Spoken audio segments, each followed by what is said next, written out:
Hello students, today I bring for you a new chapter that is breathing and exchange of gases.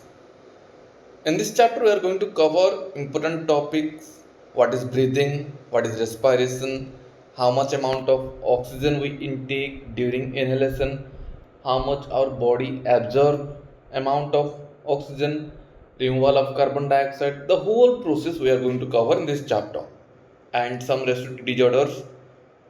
So let's start. First of all, respiration is the oxidation of nutrients in the living cells to release energy for biological work. Breathing is the exchange of oxygen from the atmosphere with CO2 produced by the cell. So, there is a difference between respiration and breathing. Respiratory organs. General body surfaces. Example, lower invertebrates that are sponges, coelenterids, flatworm. They respire through their body surfaces. Next is skin or moist cuticle, cutaneous respiration.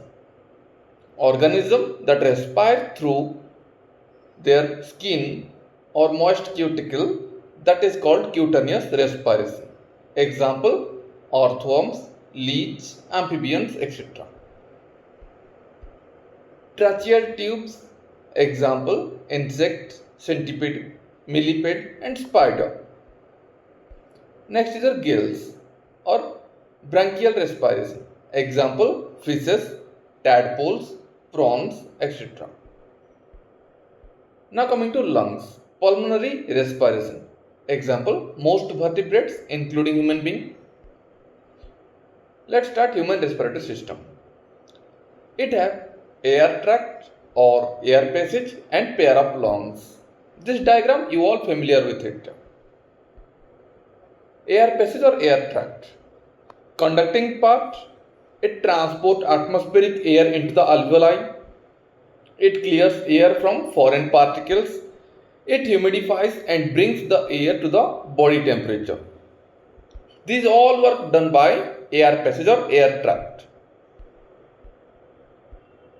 Now the pathway you can see: external nostrils, nasal passage, nasal chamber or nasal cavities, nasopharynx, glottis, larynx, trachea, primary bronchi, secondary bronchi, tertiary bronchi, bronchioles, terminal bronchioles, respiratory bronchioles, and then coming to alveolar duct.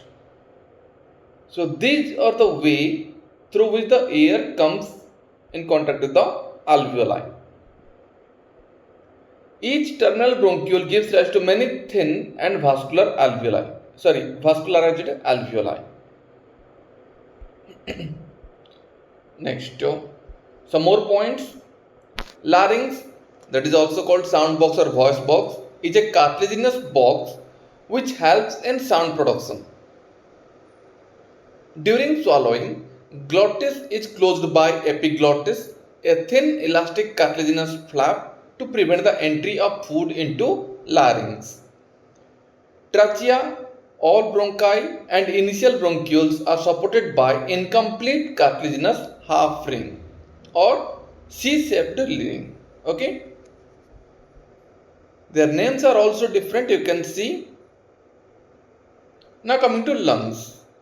Lungs are situated in thoracic chamber and rest on diaphragm. Right lung has 3 lobes, as you can see 1, 2, 3, they are numbered.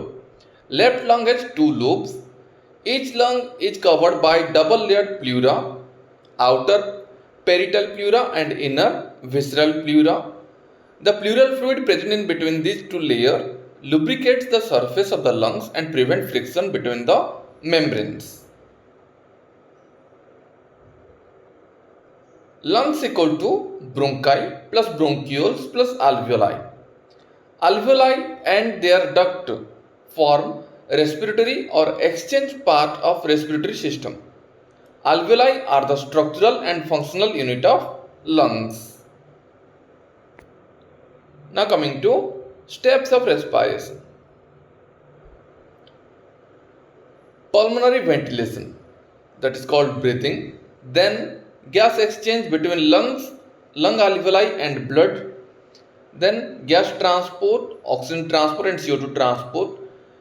Next is gas exchange between blood and tissue, and finally cellular or tissue respiration. Mechanism of breathing. Breathing two types: inspiration, expiration. Inspiration means active intake of air from atmosphere into the lungs, that is called inspiration. Inhalation also called. Next, expiration is passive expelling of air from the lungs. Okay. Now coming to inspiration. What happened during inspiration? Okay, see this. Diaphragm contract. Diaphragm, it is a muscular portion present below the lungs. So diaphragm contracts, or also called flattens. Vertical volume, antero-posterior axis increases. Vertical volume, that is antero-posterior axis increases. As you can see, the rib cage is increasing. Thoracic volume increases. Okay. Lungs expand and pulmonary volume increases. Intrapulmonary pressure decreases. Air moves from outside into the lungs. And here, external intercostal muscles contract. External intercostal muscles contract during inspiration or inhalation. Ribs and sternum lift up, as you can see in this diagram. Volume in dorsoventral axis increases as the thoracic volume increases and thoracic pressure decreases. Lungs expand and pulmonary volume increases. Intrapulmonary pressure decreases and air moves from outside into the lungs. It is the inhalation. Now coming to expiration or exhalation. While we air exhaled, what happened? Intercostal muscles and diaphragm relax. Thorax region regain its original position. Thoracic volume decreases. Pulmonary volume decreases and air moves out. During forceful expiration, abdominal muscles and internal intercostal muscles contract. Now mechanism of breathing. This is the mechanism of breathing, as you can see. Now, respiratory volume and capacities. Respiratory volume. How much air comes in, what amount of air comes in, goes out, and how much air is used to, how much air left if we do any type of forceful expiration. Okay, so everything are in this points, respiratory volumes and capacities. First of all, tidal volume, TV. Second, inspiratory reserve volume, IRV or complemental air. Expiratory reserve volume, ERV or supplemental air. Residual volume, inspiratory capacity, expiratory capacity, functional residual capacity, vital capacity, total lungs capacity. First of all, coming to tidal volume, or we can say tidal volume is called volume of air inspired or expired during a normal respiration. Normally you are breathing. So in normal respiration, how much air comes into your body, into your lungs, and how much air goes out from your body? That is called tidal volume. So it is about 500 ml. That is 6000 to 8000 ml per minute. Second is inspiratory reserve volume, IRV or complemental air. Additional volume of air that can inspire by forceful inspiration. If you forcefully inspire air from outside, like you normally intake the air, inhale the air, and then again you forcefully inhale much more air, that is called IRV, and it is about 2500 to 3000 ml. ERV or supplemental air, that is additional volume of air that can be expired by forceful expiration. Means you normally expire the air, exhale the air, okay, you left the air from your body, and again you use your own force to expire so much air. That is called ERV, and it is about 1000 to 1100 ml. Residual volume, RV, volume of air remain in lungs after a forcible expiration. There are some amount of air left inside our lungs so that the lungs, the alveoli, the bronchioles are not connect with each other. Okay, that's why some amount of air are still inside our lungs even when you do a forcible expiration, and that is called residual volume. It is about 1100 to 1200 ml. Now, inspiratory capacity. Total volume of air inspired after a normal expiration, that is called inspiratory capacity. That includes TV and IRV. It is about 3000 to 3500 ml.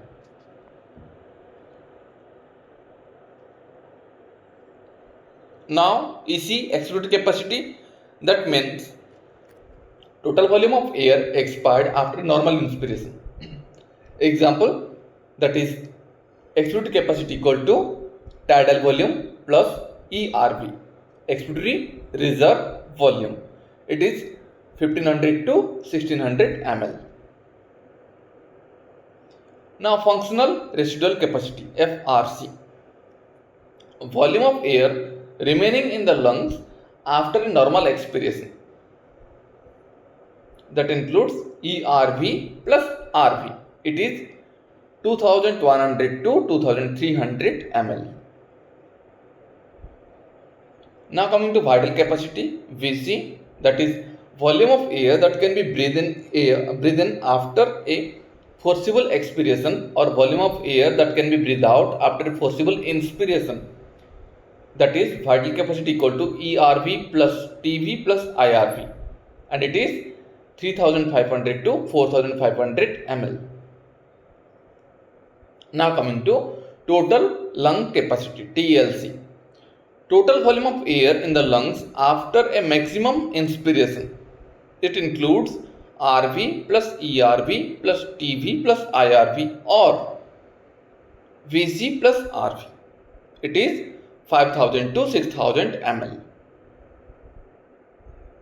Now, part of respiratory tract from nostrils to terminal bronchi not involved in gaseous exchange, that is called dead space, and dead air volume is about 150 ml. Okay. Now, respiratory cycle equal to an inspiration plus an expiration. Normal respiratory rate or breathing rate equal to 12 to 16 times per minute.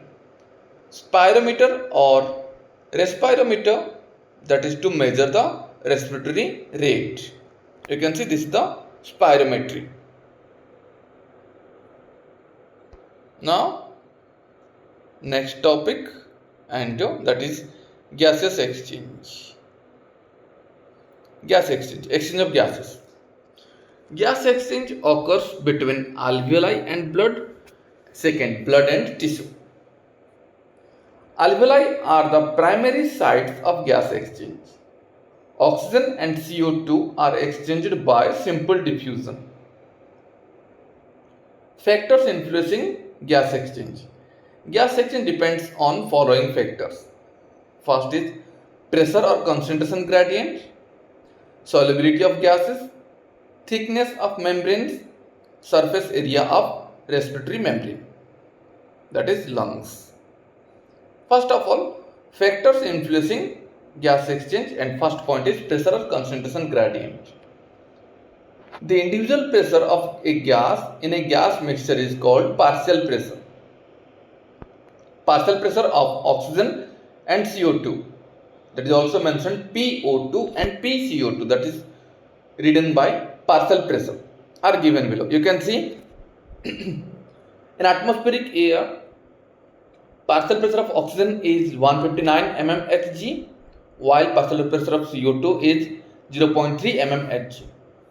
Coming to alveoli, it is 104 and 40. In deoxygenated blood, it is 40 PO2 and 45 partial pressure of carbon dioxide. In oxygenated blood, 95 partial pressure of oxygen is 95 mmHg, while the partial pressure of carbon dioxide is 40 mmHg. And in tissues, it is oxygen is 40 and carbon dioxide is 45. This diagram in your NCERT you can see. Now, partial pressure in alveoli is more, that is 104 mmHg, than that in the blood capillaries 40 mmHg. So simply oxygen diffuses into the capillary blood, and partial pressure of carbon dioxide in deoxygenated blood is more, that is 45 mmHg, than that in the alveolus, that is 40 mmHg.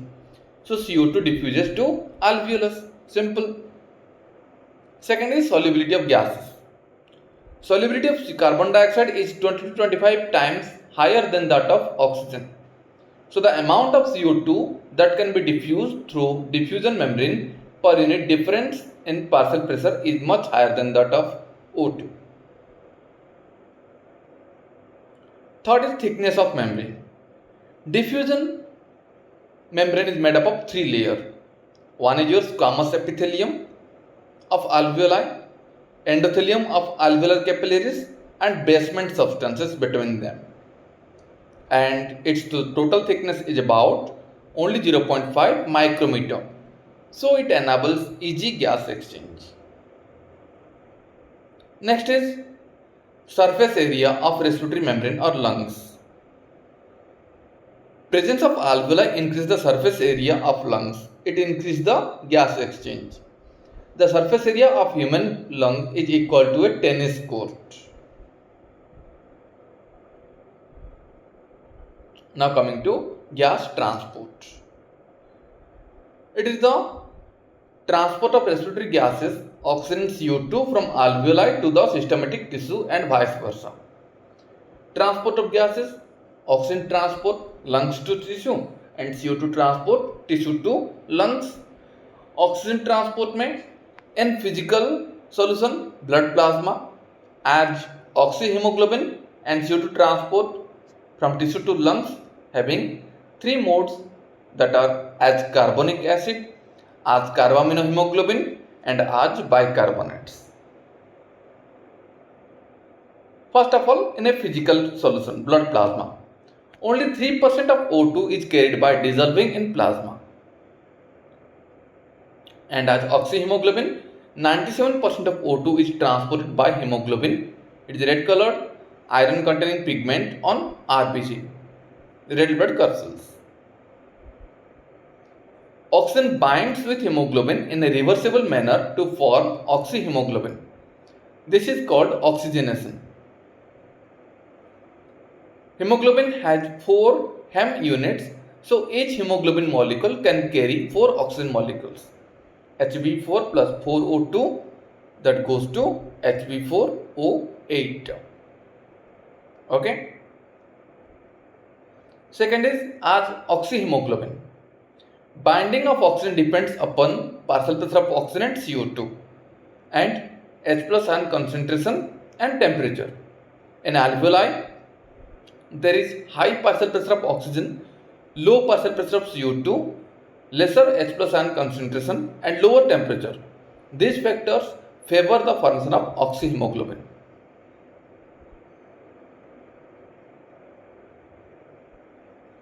In tissue, low partial pressure of oxygen, high partial pressure of CO2, high H plus ion concentration and higher temperature exist. So oxyhemoglobin dissociates to release oxygen. Every 100 ml of oxygenated blood can deliver around 5 ml of oxygen to the tissue under normal physiological condition. Here you can see oxygen hemoglobin dissociation curve. It is a sigmoid curve obtained when percentage of saturation of hemoglobin with oxygen is plotted against the partial pressure of oxygen. It is used to study the effect of factors like partial pressure of CO2, H plus concentration, etc. on binding of oxygen with hemoglobin. Now coming to CO2 transport. In tissue, the partial pressure of CO2 is high due to catabolism and partial pressure of oxygen is low. In lungs, PCO2 is low and PO2 is high. This favors CO2 transport from tissue to lungs. It occurs in three ways: as carbonic acids, as carbaminohemoglobin, and as bicarbonate. First of all, carbonic acid. In tissue, 7% of carbon dioxide is dissolved in plasma water to form carbonic acid and carried to lungs. CO2 plus H2O gives us to H2CO3 carbonic acid. And how much amount? That is only 7% of CO2. As carbaminohemoglobin, in tissue, 20 to 25% of CO2 binds to hemoglobin to form carbaminohemoglobin. In alveoli, CO2 dissociates from carbaminohemoglobin. CO2 plus HbNH2 and becomes carbaminohemoglobin. HbNHCOOH. Next, as bicarbonate. About 70% of CO2 is transported by this method. RBC contains an enzyme that is carbonic anhydrase. It is slightly present in the plasma too. At tissue site, it facilitates the following reaction. CO2 plus H2O gives rise to carbonic anhydrase, presence of carbonic anhydrase, H2CO3. And H2CO3, same presence of carbonic anhydrase, becomes HCO3 minus plus H plus ion. In alveoli, the above reaction proceeds in opposite direction, leading to the formation of CO2 and H2O. Every 100 ml of deoxygenated blood delivers about 4 ml of CO2 to alveoli. Now coming to regulation of respiration. In brain, there are the following respiratory centers. That are respiratory centers, you can see respiratory rhythm centers, pneumotaxic center, and chemosensitive area. First of all, respiratory rhythm center, inspiratory and expiratory centers. Seen in medulla oblongata. Where they found? They are found in medulla oblongata. It regulates the respiratory rhythm. Second, pneumotaxic center, seen in the pons varoli. Pons, you can see in this diagram.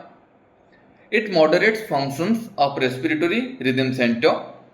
Impulse from the center reduces the duration of inspiration and thereby alter respiratory rate. Third is chemosensitive area. Seen adjacent to rhythm center.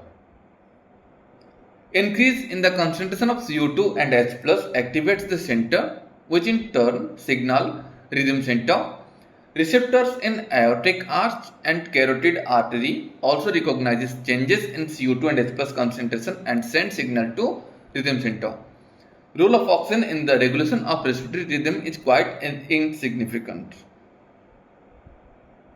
Now coming to disorders of respiratory system. First of all, asthma. It is a difficulty in breathing causing wheezing due to inflammation of bronchi and bronchioles. Second, emphysema. It is the damage of alveolar walls. It decreases respiratory surface and major cause is cigarette smoking.